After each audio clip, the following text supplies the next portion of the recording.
returns to Part 2.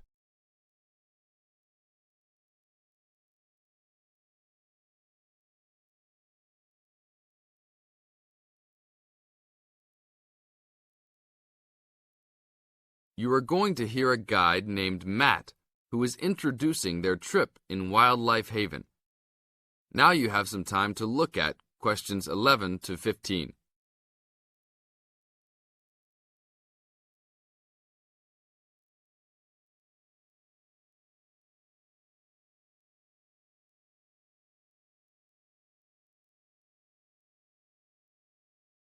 Now listen to the first part of the introduction carefully and answer questions 11 to 15.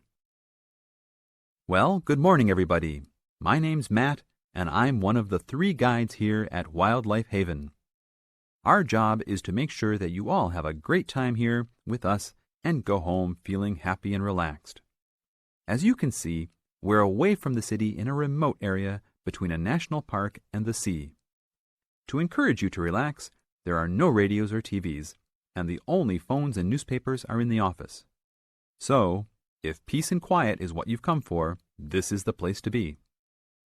From your cabin on the hill, you'll find you have the national park behind you, and you can look out from the sea from your front balcony.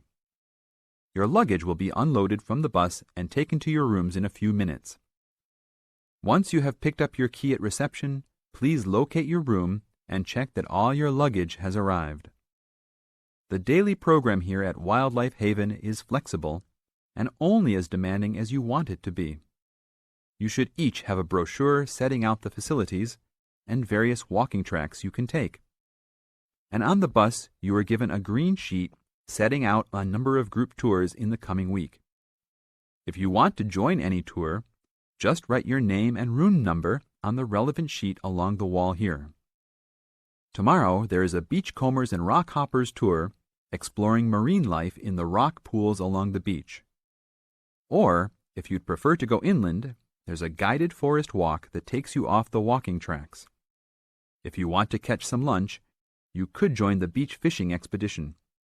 And at night, you'll see there is a moonlight forest walk that leaves each night at 7 p.m. So there is plenty to choose from at Wildlife Haven, and of course, that includes just sitting on your balcony watching the waves roll in.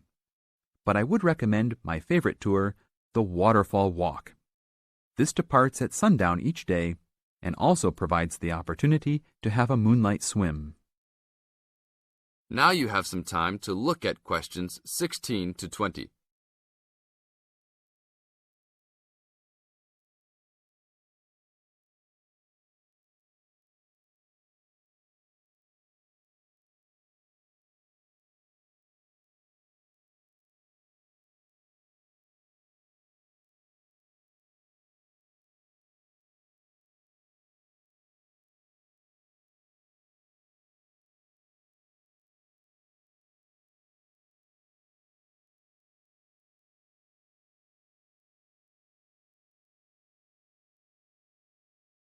In the second part of the introduction, you are going to get some advice from Matt. Listen carefully and answer questions 16 to 20. You've chosen to visit us in January, which is one of our hotter months. And although you may be tempted to wear a minimum of clothing, you should always take precautions against injury, particularly in the national park. This includes sensible footwear. You'd be surprised how many of our guests ignore this advice and end up being sorry. And socks are a good idea too. And even though you might be under trees a lot of the time, it's a good idea to wear a hat in this hot climate. There's no need to be too concerned about walking in the national park, provided you use common sense. It's true that there are poisonous spiders in the park, but they are really more frightened of you than you are likely to be of them. I should also warn you against eating any wild berries. Some are edible, but you should avoid them all. We'll provide all the food you can eat. Well, that's about all for now. Dinner is from 6 to 8 p.m. in this building. That is the end of Part 2. You now have half a minute to check your answers.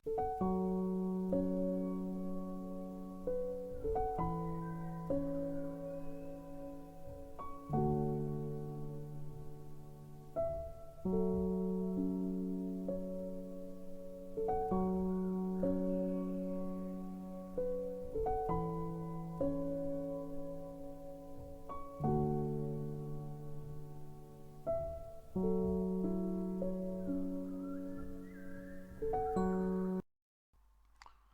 this is IELTS Bob. I would very much appreciate it if you could like, subscribe and share this video, as this will enable me to help more IELTS students reach their IELTS goals. Very much appreciated. Thank you.